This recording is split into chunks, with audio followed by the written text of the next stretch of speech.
Indian Constitution and the Preamble. This is a chapter from the Trials of Indian History, 7th standard book for your ICSE students.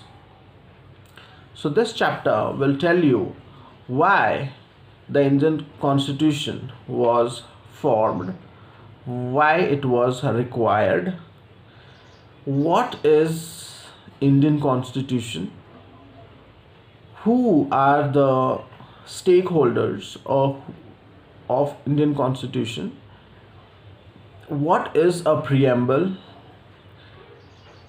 nature of the states of Indian Constitution, and the objectives of Indian Constitution.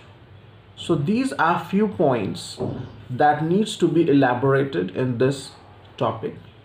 So I have made few slides and I'll discuss them in English and in Hindi, both of them. So that you'll get a brief idea about the topic.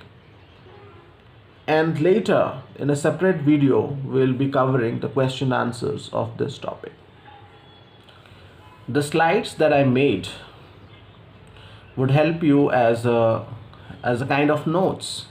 So in case further, if you want to revise it anytime, so you can definitely watch my video and that would be a kind of revision for you, right?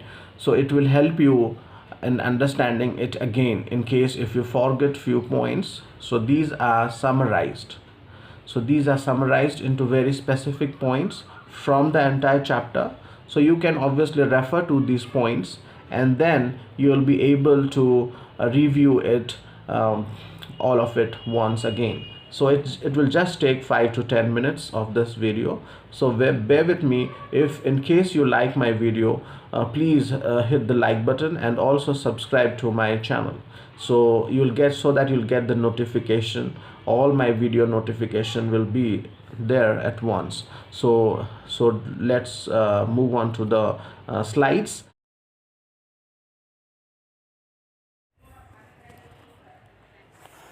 So Britishers ruled India from 1858 to 1947. तो Britishers जो है वो India पे कब्जा कर चुके थे। 1958 को वो आके इंडिया को इन्वेड कर दिए, इंडिया को कब्जा कर दिए। तो उसके बाद जो है बहुत लंबा एक फ्रीडम स्ट्रगल चला कि इंडिया को वापस इंडिपेंडेंट करना है, इंडिया को स्वतंत्र बनाना है, इंडिया को बिल्कुल एक अलग ही देश बनाना है जिसका कोई भी फॉरेन कंट्रीज से कोई लेना देना नहीं होगा। तो ये एक बहुत ही बड़ा स्टेप था जो हमारे फ्रीडम फाइटर्स, जो हमारे फ्रीडम स्ट्रगलर्स थे, तो इन्होंने हमें इंडिपेंडेंस दिलाने की बहुत कोशिश किया। एंड अल्टीमेटली हम 1947 अगस्त 1947 को हम लोग ब्रिटिश राज से इंडिपेंडेंट हो जाते हैं। तो इंडिपेंडेंट हो जाने के बाद बहुत इम्पॉर्टेंट है कुछ रूल्स एंड रेगुलेशंस बनाने का। ये जो स्वतंत्र हो गया, जो भारत देश जो स्वतंत्र हो जाती है, उसके बाद वो स्वतंत्र भारत को कैसे एक अलग उसको कैसे चलाया जाएगा, how the government needs to be formed, कैसे सरकार बनाई दी जाएगी। तो ये सारा जो प्रोमिनेंट क्वेश्चंस हैं, तो ये सब क्वेश्चंस का आंसर जो है तो इंडियन कॉन्स्टिट्यूशन से मिलने वाला था। तो ये सब बनाने की बहुत इम्पोर्टेंट एक बात थी। तो इसीलिए जो है तो हमारा Indian constitution and the preamble एक बहुत ही इम्पॉर्टेंट रोल करता है, बहुत ही इम्पॉर्टेंट एक टॉपिक है हमें समझने के लिए। तो ये जो पॉलिटिकल पावर है जो ब्रिटिशर्स से हमें ट्रांसफ़र हुआ, तो ये पॉलिटिकल पावर को एक सही रास्ता दिखाना था, उसको एक प्रॉपर चैनलाइज करना था ताकि हम जो है वो प्रॉपर गवर्नेंस कर सकते हैं। एक बहुत ही बेहतरीन इंडियन लीडरशिप की ज़रूरत थी, तो बहुत ही एक रॉबस्ट मैकेनिज्म की ज़रूरत थी। So that's where the Indian constitution emerged. फिर जो है हम let us first introduce constitution. Constitution मतलब क्या है? तो कॉन्स्टिट्यूशन एक बुक ही है, it's a rule book we can say, ठीक है, एक रूल बुक है जो कि सबको फॉलो करना है। इसमें बहुत सारे आर्टिकल्स हैं जिनको हमें फॉलो करना है। ये सारे फंडामेंटल प्रिंसिपल्स हैं, हमारे अधिकार हैं, जो हमको जो पावर दिया गया है, एक पॉलिटिशियन को जो पावर दिया गया है। So these powers are been mentioned there. एक सरकार को कैसे काम करना है, so these all things are mentioned in the constitution. तो ये एक लॉ हो गया, एक सुप्रीम लॉ हो गया, मतलब सबसे श्रेष्ठतम एक लॉ हो जाता है हमारे इंडिया में, जिसको जिसको मूल आधार माना जाता है। Is the primary thing, is the primary footstep that needs to be formulated। ठीक है, तो फर्स्ट असेंबली मीटिंग जो है हमारा 9 दिसंबर 1946 को लिया गया था, जिसमें यही डिस्कशन किया गया था कि इंडिया में जो गवर्नेंस है वो कैसे स्टार्ट कर दी जाए, तो कैसे उसका गवर्नेंस कैसे होना चाहिए। So everything should be given to people. ठीक है, ये जो सरकार है, ये सरकार लोगों का सरकार है। तो ये जो प्राइमरी जो मेन थॉट प्रोसेस है, इसको बहुत ही गुरुत्व दिया गया है इसमें। तो फाइनली जो है 26 नवंबर 1949 को अडॉप्ट कर दिया गया हमारा कॉन्स्टिट्यूशन, और जो फाइनली इफेक्टिव होता है कब होता है, 26 जनवरी 1950 को फाइनली इफेक्ट में आ जाता है। ठीक है, तो इसीलिए हम 26 जनवरी 1950 को जो है रिपब्लिक डे के आकार में हम सेलिब्रेट करते हैं। तो हर साल जो है हम 26 जनवरी रिपब्लिक डे के हिसाब से ही हम सेलिब्रेट करते हैं। कॉन्स्टिट्यूएंट असेंबली जो है, जो एक मीटिंग होता है जो कि बहुत ही इम्पोर्टेंट है, सब लोग जो इकट्ठा होकर बैठते हैं, कॉन्स्टिट्यूशन ऑफ इंडिया को कैसे बनाई दी जाएगी, तो इसके बारे में वो बातचीत करते हैं। तो ये जो है फर्स्ट मीटिंग जो ऑर्गेनाइज़ हुआ था, वो हमारे जवाहरलाल नेहरू जी ने वो मीटिंग ऑर्गेनाइज़ किया था।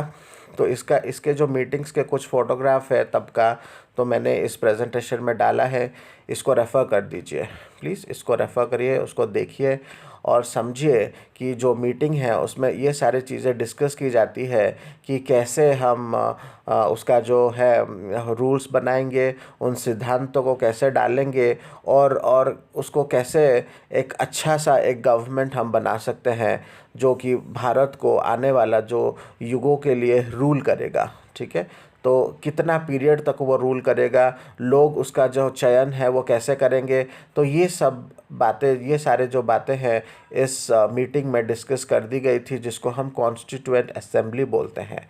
ठीक है, तो लोगों को कैसे चयन कर दिया गया, तो बहुत सारे कम्युनिटीज़, इंडिया के जो भी संप्रदाय हैं, बहुत सारे क्लासेस हैं इंडिया के, तो उनमें से जो है लोगों को चयन कर दिया गया और उनको असेंबली में डाला गया ताकि उसमें वो डिस्कस कर सकते हैं।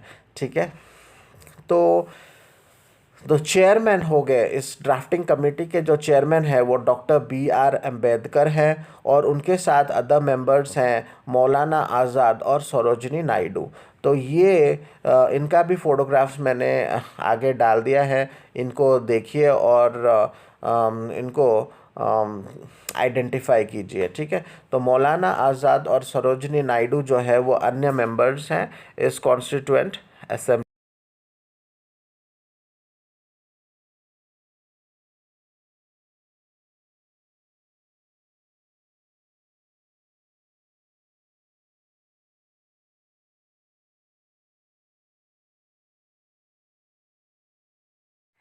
Late us just preamble now. So जैसे आपके हर एक बुक में एक इंट्रोडक्टरी पेज होता है जहाँ पे बुक के बारे में बोला जाता है, और जहाँ पे आपके बुक का जो कंटेंट होता है उस कंटेंट के बारे में बोला जाता है, वैसे ही एक इंट्रोडक्टरी पेज होता है प्रीएम्बल।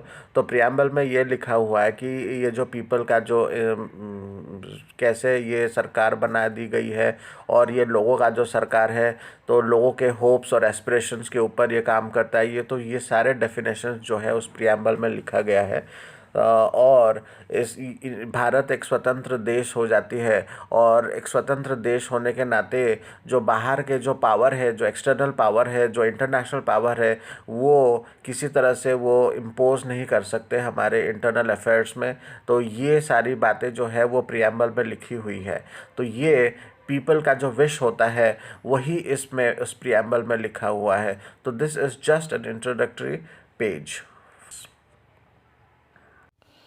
तो इंडियन कॉन्स्टिट्यूशन और जो प्रियम्बल है वो कैसे दिखते हैं ये मैंने इस फ़ोटो में ऐड कर दिया गया है। इसको प्लीज़ अच्छे तरह से देखिए और समझिए कि इंडियन कॉन्स्टिट्यूशन कैसे दिखता है। और इसका जो फ्रंट पेज या प्रियम्बल की बात हम कर रहे थे, जो हम कवर पेज की बात कर रहे थे, ये कवर पेज भी कैसे दिखता है ये आपको इस पिक्चर में देखना है। अब हम आएंगे नेचर ऑफ द स्टेट। तो ये जो कॉन्स्टिट्यूशन है उसका नेचर क्या है। First one is sovereign. Sovereign ये बताता है कि इंडिया एक फ्री नेशन हो जाता है। जो इंटरनेशनल पावर होता है या इंटरनेशनल नेशंस जो होती हैं, इनका कोई भी इंटरफेरेंस नहीं होगा इंडियाज़ के इंटरनल और एक्सटर्नल अफेयर्स में, और इंडिया को एक कंप्लीट इंडिपेंडेंट नेशन बना देती है। This is what the term sovereign mean. Now coming to the second one, that is the socialist. Socialist मतलब ये है कि जो वेल्थ है, जो वेल्थ अपॉर्चुनिटीज़ हैं, जो आपका काम है, वो गरीब और धनी जो दो संप्रदाय के लोग हैं इनको सही अपॉर्चुनिटीज़ मिलेगा। सबको आमदनी करने का सही अपॉर्चुनिटीज़ मिलता है। किसी को मतलब धनी को ये नहीं कि अच्छे अपॉर्चुनिटीज़ मिलेंगे, गरीब को ऐसे नहीं है कि उसको अच्छे अपॉर्चुनिटीज़ नहीं मिलेंगे। सबको इक्वल बराबर देखा जाएगा। इंडियन कॉन्स्टिट्यूशन के हिसाब से ये उसका एक नेचर है। तो ये जो क्लॉज है तो ये 1976 में ऐड कर दिया गया है और इसको असेंबल कर दिया गया 1976 में। That was then where it was amended into the constitution. फिर नेक्स्ट आते हैं हम सेक्युलर में। तो इंडिया जो है ये सेक्युलर कंट्री है। कोई भी रिलीजन को ये खास तरह से प्रमोट नहीं करता है। सारे रिलीजन जो है, फॉर एग्जांपल इन हिंदू है, क्रिश्चियन है, ईसाई धर्म है, तो ये सब जो है वो एक समान होते हैं। कोई भी एक रिलीजन को खास करके उसको बढ़ावा नहीं दिया गया है, प्रोत्साहित नहीं किया गया है। सब एकदम सब जो है वो सेम है। सबको समान दर्जा दिया गया है। सबको इक्वल अपॉर्चुनिटीज़ दिया गया है चूज़ करने के लिए अपना रिलीजन। जो भी वो प्रैक्टिस करना चाहते हैं वो उनकी मर्ज़ी है, वो क्या प्रैक्टिस करना चाहते हैं और उसको वो फर्दर सपोर्ट कर सकते हैं।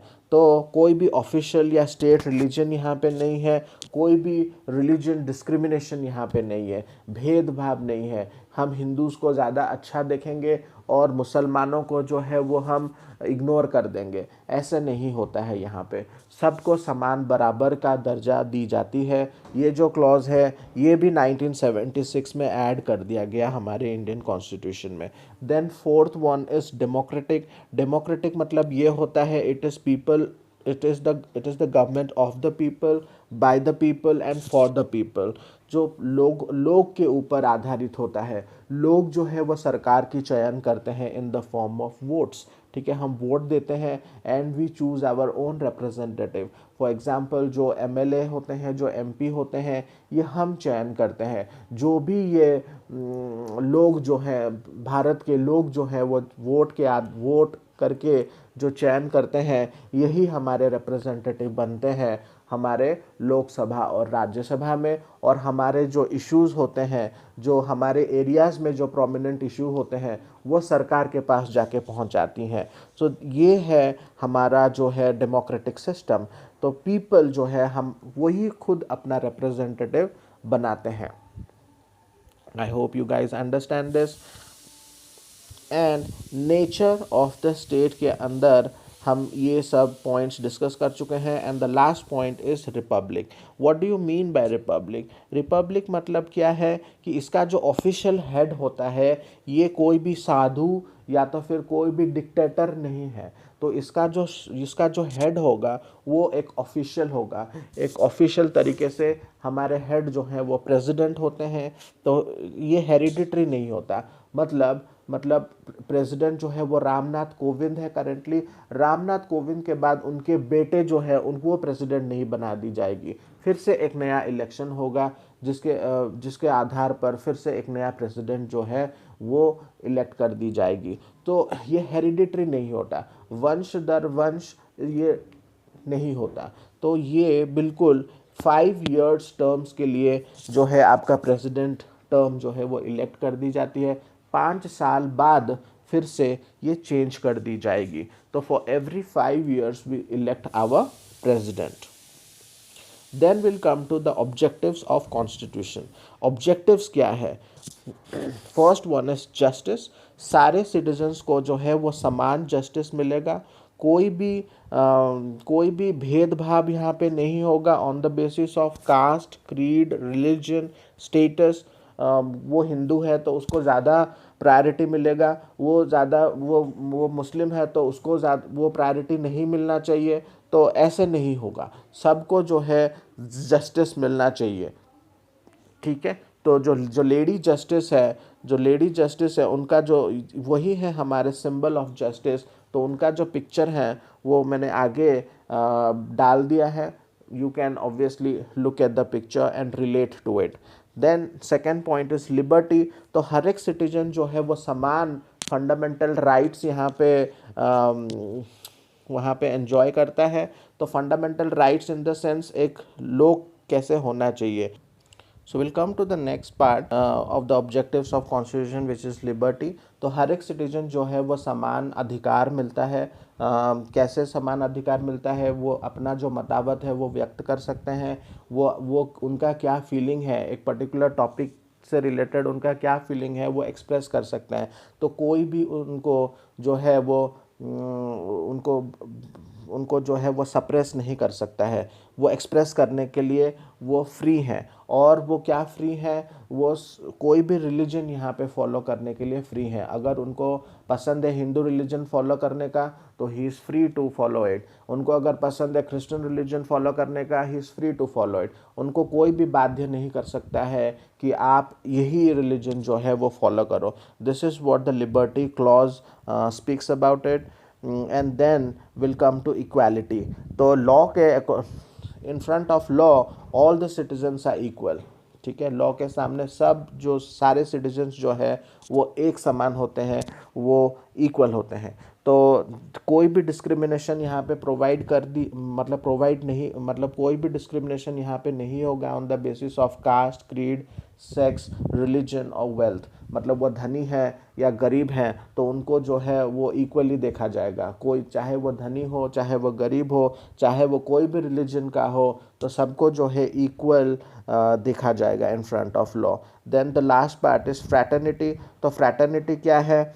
तो फ्रैटर्निटी या तो फिर डेमोक्रेसी तभी काम आता है जब एक भाईचारा होता है। जो इंडिया में बहुत सारे कम्युनिटीज़ के लोग जो है वो बास करते हैं, जैसे सिख हो गया, जैसे आपकी हिंदूज़ हो गए, मुस्लिम्स हो गए, क्रिश्चियंस हो गए। तो ये सारे बहुत सारे कम्युनिटीज़ एक साथ मिल के रहते हैं। तो इन कम्युनिटीज़ के बीच में कोई भी भेदभाव नहीं होना चाहिए, एक आपसी भाईचारा होना चाहिए। और ये जो बहुत सारे हमारे सोशल बैरियर्स होते हैं, जो प्रतिबंधक जिसको बोलते हैं, जो कि एक हिंदू को मुसलमानों से मिलने के लिए मना करता है, मुसलमान को हिंदुओं से मिलने के लिए मना करता है, तो ऐसे कोई भी सोशल बैरियर जो है ये एग्जिस्ट नहीं करना चाहिए। तभी क्या होगा, एक वन नेशन का जो सपना है वो पूरा हो पाएगा। तो ये हम सब हिंदू मुसलमान, ये जो जातिवाद है, तो इसके परे हमें ऊपर उठना है। तो ये सारे चीज़ें जो है वो फ्रैटर्निटी क्लॉज में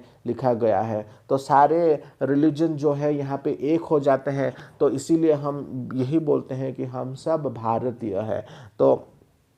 So this is what the fraternity clause speaks about it. तो that about this video. तो ये slides यहाँ पे ख़त्म हो जाती है। And then please do remember to hit the like button and subscribe to my channel, and also do remember to press the bell icon so that you will receive these notifications on time. That's it in today's video. So we have already covered the chapter Indian Constitution and its preamble. So in case you have any doubts in this chapter, so refer to my presentation once again, and mention your doubts in the comment section. So I'll definitely try my best to answer all those questions. If you liked my video, please hit the like button and subscribe to my channel, and press the bell icon besides the subscribe channel so that you get all those notifications without missing any of my videos. Thanks for your time.